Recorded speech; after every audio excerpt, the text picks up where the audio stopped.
Hello everyone, welcome back to our urban homestead. My name is Chelsea. If you're seeing me for the first time, I welcome you. To those that have been here a while, welcome back. Welcome back to the kitchen. And this is a meal in a jar recipe for my collaboration with the Miller Life Kitchen. And this is one of the videos you need to comment on in order to be entered to win a 16-quart Presto pressure canner.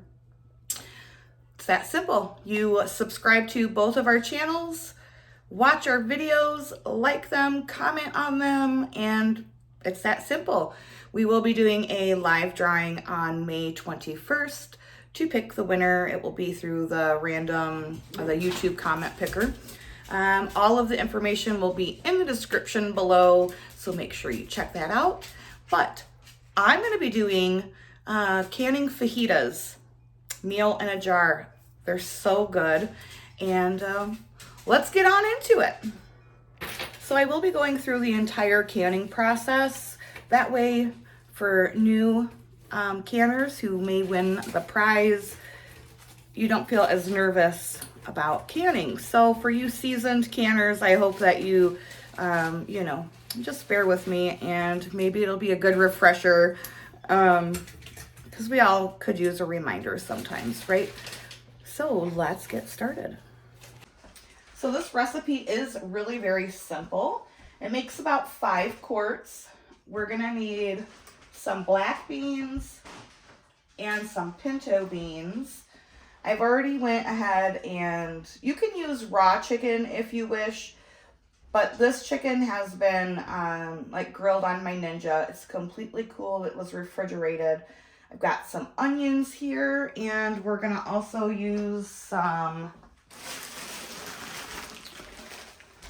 diced bell peppers. I'm gonna use orange and yellow. You use whatever you would like. We're gonna need fajita seasoning and also chicken broth.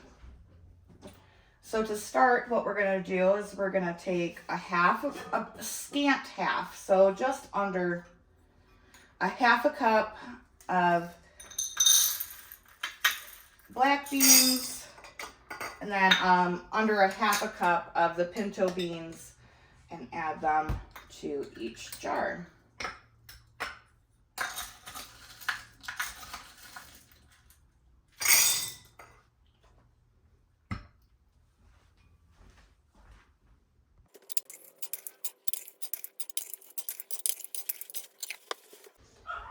Then you're gonna take about a half a cup of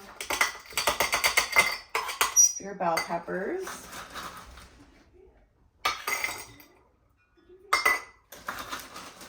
Not only is this delicious, but it just looks absolutely beautiful in the jars. Wait till you see when it's done.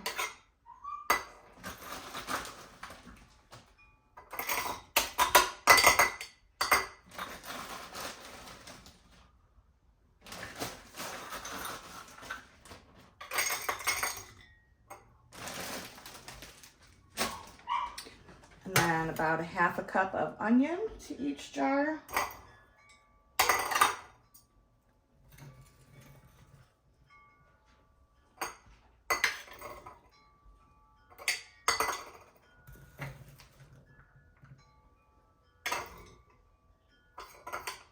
So this was 2 large onions that I cut up. And this is the cold canning method, or sometimes it is called raw pack. And all that means is your ingredients are cold, your jars are cold, your canner is cold. It is a completely safe method of canning, as long as you follow proper procedure and have, hygiene and common sense.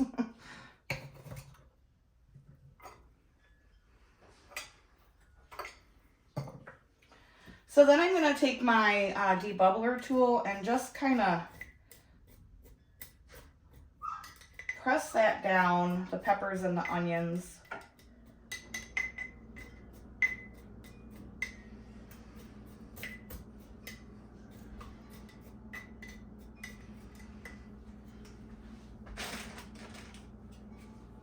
This is some fajita spice. You can either buy it or Google. There's all kinds of recipes out there for it. You're gonna put, you know, a generous tablespoon into each jar.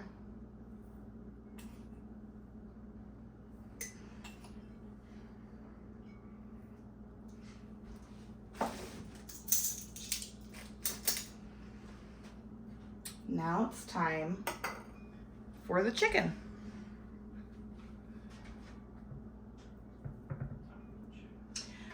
Using wide mouth jars is your best bet. And I believe this is around 10 chicken breasts. You can use chicken thighs if you wish. I find the chicken thighs are, you know, much juicier, but this is what I had, this is what I'm using. And we're gonna fill it to about the 1-inch headspace mark.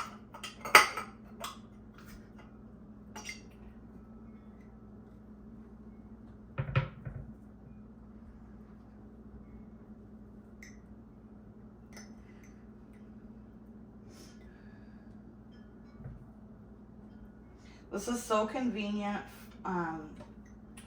You know, you've had a busy day, don't really feel like cooking anything. Throw this in a skillet for 10 minutes and you've got dinner. You could also put this over nachos. It's really, really good. What kind of nachos? Chicken fajita. Nachos. Nachos.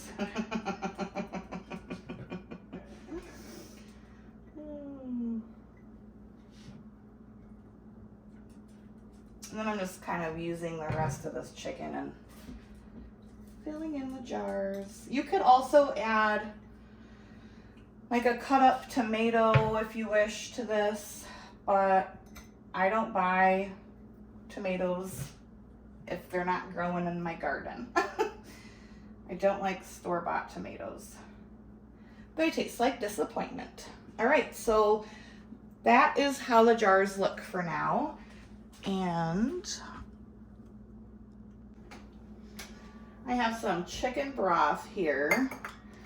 Normally I make my own, but I just came out of a pantry challenge that I think we did pantry challenge for what, 5 months, April? Yeah, November, yeah. So I'm all out of chicken broth.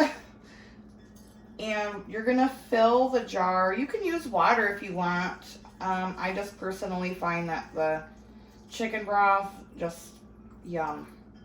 We're gonna fill it to the 1-inch mark to start with. I might have to make some more. Yeah.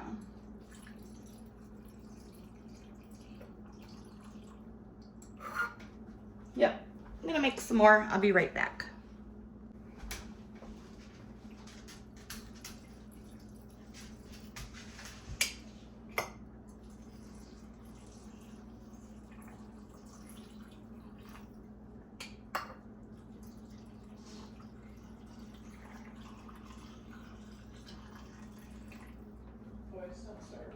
All right, so then we need to take our debubbler, and you just want to press down around the side. I do 4 sides and then in the middle, and see how the liquid has went down just a bit.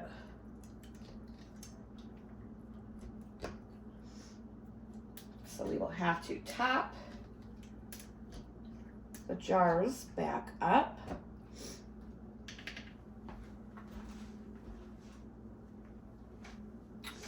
I have enough water for more broth, so that's good.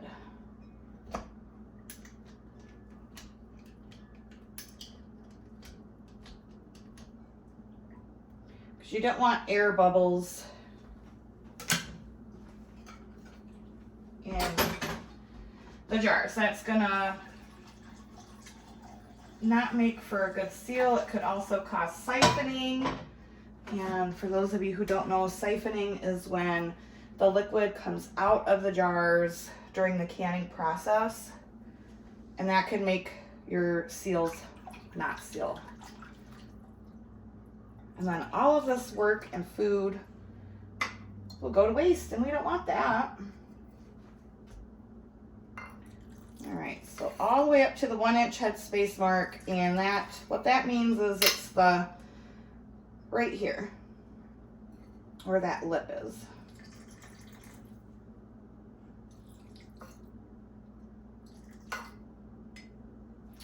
All right.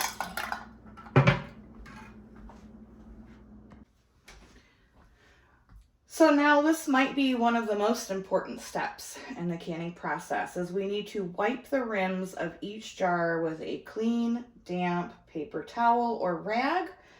I also have my lids. These have already been soaking in hot water. I'm of course using my 4 jars lids. There will be a link and a code in the description. If you're interested, you will get 10% off every order, every time if you use my code. All right, so now we need to wipe these rims very well.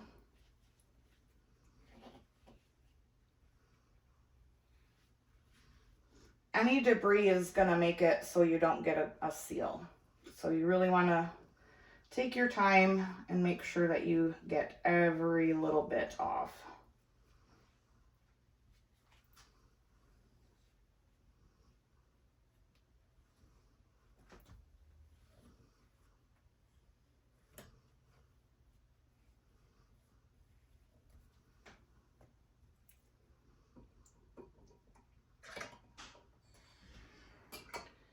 Put your new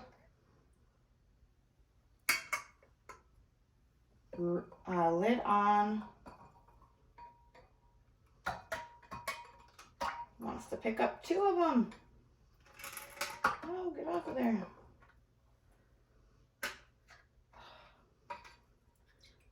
Crying out loud.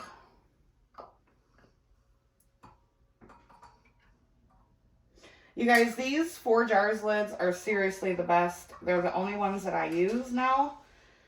And I'm not just saying that because I am an affiliate for them. I've had more problems with ball lids in the past 2 years than I even care to admit. I have to get a different ring for that. All right, so now we're gonna put the bands on fingertip tight. And what that means is you just want to go, you know what? Might need a couple new ones. I have some rings that are not for ball jars, and they don't work well. Yeah. Looking like almost all of them I grabbed are. There, that's one. All right, so fingertip tight. That means you just want to put it to where it's literally finger tight. You don't want to crank on it. You also don't want it too loose. So if you tighten it too hard, your lids are going to buckle, and then you're not going to get a good seal. If you put it on too loose, your lids won't have the tightness that they need to create that good suction. So fingertip tight, just what you can do with your fingertips. All right, I'm gonna go grab the rest of my bands. Now we are ready to start the canning process. And I thought, since the giveaway is a 16-quart Presto canner, that's what I would can with today instead of using my All-American or my digital canner. So to start with, I have, in the bottom is a rack. Can you see that? A rack that comes with the canner, and 3 quarts of cold water are in here. I'm gonna put the jars in.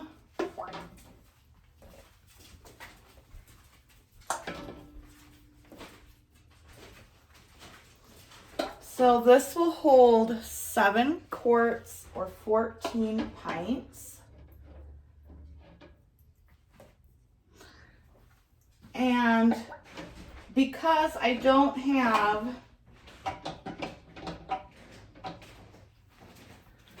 seven quarts, what I'm gonna do is I'm just gonna take an empty quart jar, fill it with water, stick it in there. You want to make sure that you have a full canner load. That way it can come up to the correct temperature for the right amount of time. It will also cut down on siphoning, burning. You just really want to make sure that you are following those steps. The canner is full. I have already made sure that all of the parts are working correctly, that I can see through the spout. There's no clogs or anything like that. And I'm gonna go ahead and get the lid on. Gonna turn our heat on. I do it at about medium or medium high. You don't want to put it on the highest heat possible because that's gonna possibly make your jars crack. So I do medium to medium high. And I'll be back to show you what we're looking for the next step. So now, hopefully this shows up. There is a nice stream of steam coming from the canner. Hopefully that shows up. So that's what we're looking for, is a nice steady stream of steam coming from the pressure valve. Gonna set the timer for 10 minutes. And we want to let this vent for 10 minutes. Venting is going to allow all of the air that is built up in here to be pushed out. And I will see you when 10 minutes is up. Sometime during the 10 minutes, that little pressure valve will pop up. All right, so our canner has vented for 10 minutes. I want to talk to you about weights. This is the weight that comes with the canner. This is actually a 15-pound weight. For my elevation, I need to use 10 pounds of pressure. So I purchased this jiggler weight on Amazon. This right here is 5 pounds, and then each ring adds an extra 5 pounds. So I need, like I said, I need 10 pounds of pressure. So I'm gonna put that on. It's okay if you have more pressure. You just never want less pressure than what you need to safely can something. So I just thought I would share that with you. Those are on Amazon for very affordable. I personally like the jiggle style weight instead of the 15-pound. It has a different motion. I don't really know how to explain it. So the weight is on. Like I said, I need 10 pounds of pressure. I'm gonna let my canner come up, and I will show you what it looks like when I reach the correct amount of pressure. So the canner has reached pressure because it's doing a very vigorous jiggle. If the jigglers are rocking, don't come a knocking, honey. So we're gonna turn this down because we want it to be a nice, slow, like hula hoop motion. You don't want it to be that fast. And you're gonna set a timer for 90 minutes. And that is the canning time for this. If you were to do quarts or pints of this, it would be 75 minutes, and you would cut the beans down to half a cup per jar instead of 1 cup per jar. So it's almost down, you know, you just want a nice little hula.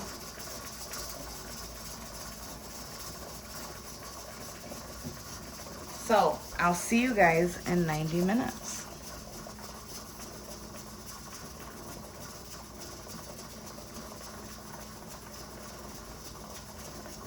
That's the perfect jiggle right there. It is important to note that if your canner drops below the pressure for your elevation, you do need to start your canning time over. You know, it takes, for if you're a new canner, it takes a couple times to really figure out that sweet spot on your stove that your heat needs to be on. I always say that if you're new to pressure canning water, I know that sounds crazy, but just canning plain water is really the best way to get a feel for things. That way you're not wasting food and you really get to test out the canner, and because every stove is different, right? And then you'll figure out that sweet spot that you need to be on. The 90 minutes is up. The heat is off. We're gonna let this come down naturally from being pressurized. And this could take anywhere from 20 minutes to a half hour. So the pressure has come down. I'm gonna take off the jiggler. Undo the lid. Now you want to be very careful when you do this. There's a lot of steam that's gonna come out. So you want to lift it away from you. And then I leave the lid sit like that for about 10 minutes. Just pulled them out of the canner. And we are gonna actually be opening a jar and eating from this tonight. So stay tuned for that. All right, so now it's time to open a jar, right? And see what it's like. It's delicious. So I like to do this in two. We're gonna pop that top. So I like to do this in two separate pans.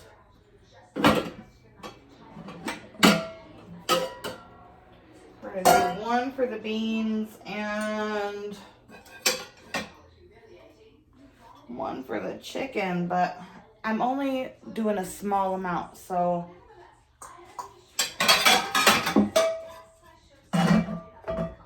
you know, we're just gonna use the one pan and we'll just do it. So why dirty another dish, right?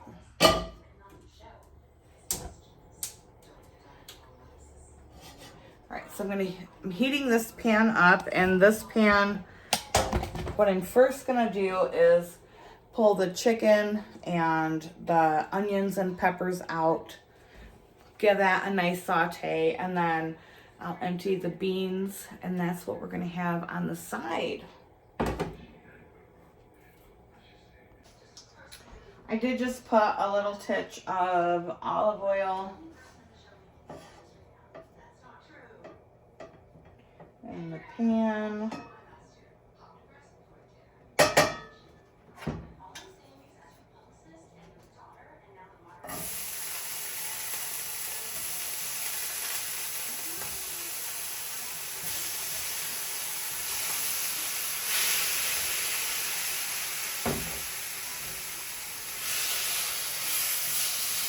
So I'm gonna fry this up for a couple minutes.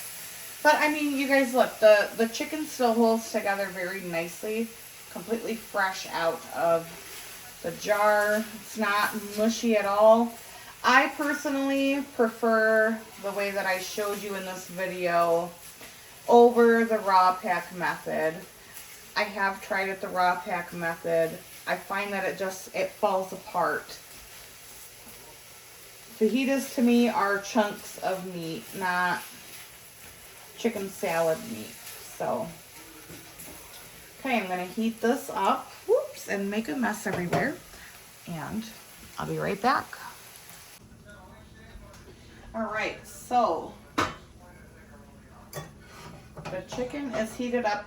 Now you can certainly, like if you're someone who, you know, like is a trucker, lives on the road, or, you know, you want to go camping, you can certainly just like heat this up all together as is. Oh, I'm making a mess. These would be great if you are someone who lives on the road, to put in pint jars, and then you just have a complete meal ready to go. Now I'm gonna add the bean portion. And this is, you know, like what you have on the side.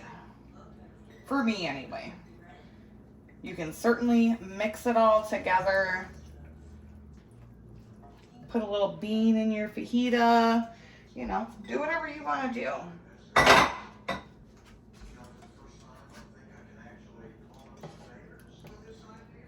Great, so I'm gonna get these beans heated up, and then I'm gonna plate this up and we are going to taste it. So while those beans are finishing, I'm gonna take a tortilla.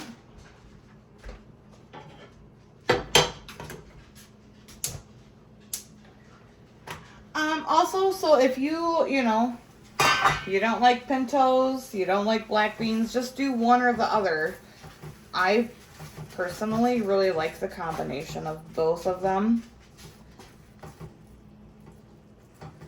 You can do one or the other. I mean, totally up to you. Not a big deal. I'm just warming up that tortilla.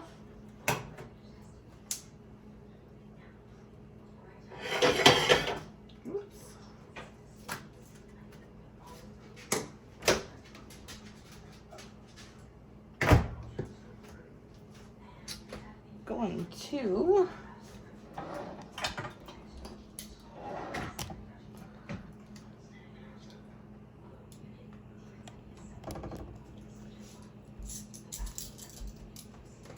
turn the beans off. Those have been on for, I don't know, just a couple minutes. So this is why I personally like doing the grilled chicken, because it holds together. The raw packed chicken, I mean, yes, you can do it. I don't find that it holds together quite as nicely as this. So chicken.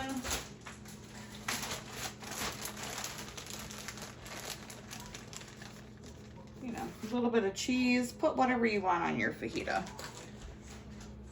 The possibilities are endless.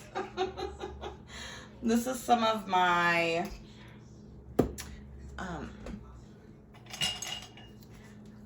homemade salsa.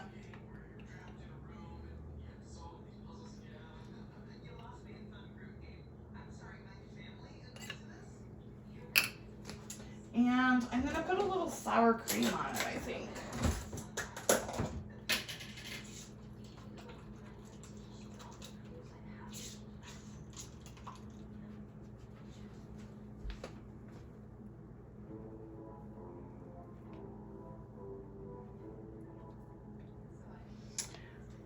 And I think I'll grab a little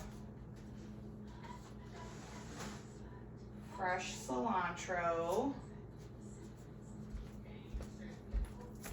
from my little herb tower.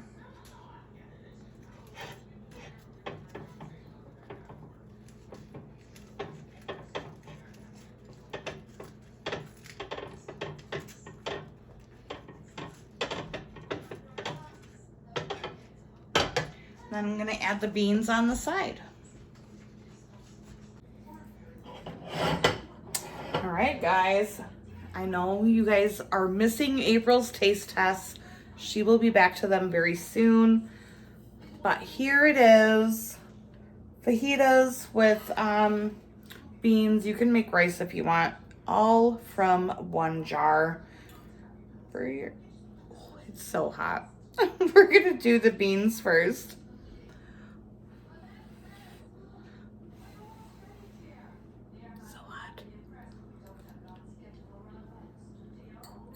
Mm.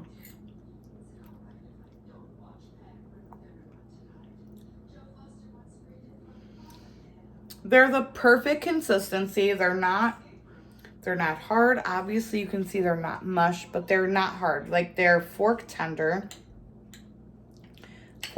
beans.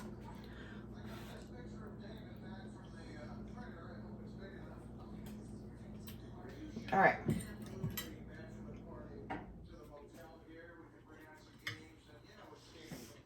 Now we're gonna try this fajita.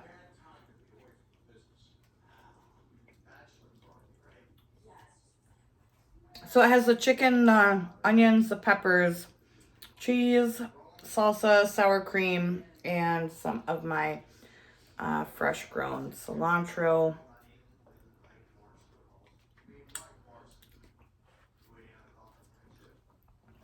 Cheers, guys.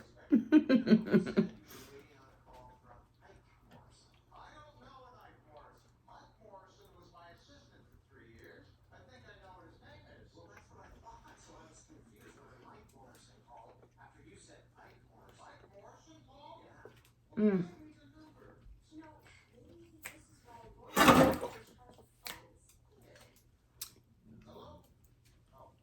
Yes. 100%, 1000%. So good.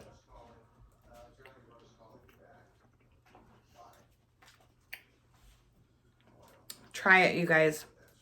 I promise you, you will not be disappointed. Especially if you cook the chicken beforehand. Like I said, I just did it like on a Ninja. You could certainly sear it in a cast iron or any other pan that you have. I personally find the raw pack chicken, it just falls apart and it does not hold up to a fajita standard. So fajita meal in a jar, you guys, like, yes. I hope you guys enjoyed this video. Don't forget to comment because that's how you get entered into the drawing to win a 16-quart Presto pressure canner. Make sure that you are subscribed to me and the Miller High Life Kitchen. Not Miller High Life Kitchen. I always get Miller Life Kitchen. She'll be in the description below. You guys, fajitas in a jar, they're so good. Until next time, good luck and abundance and blessings to you. Bye-bye.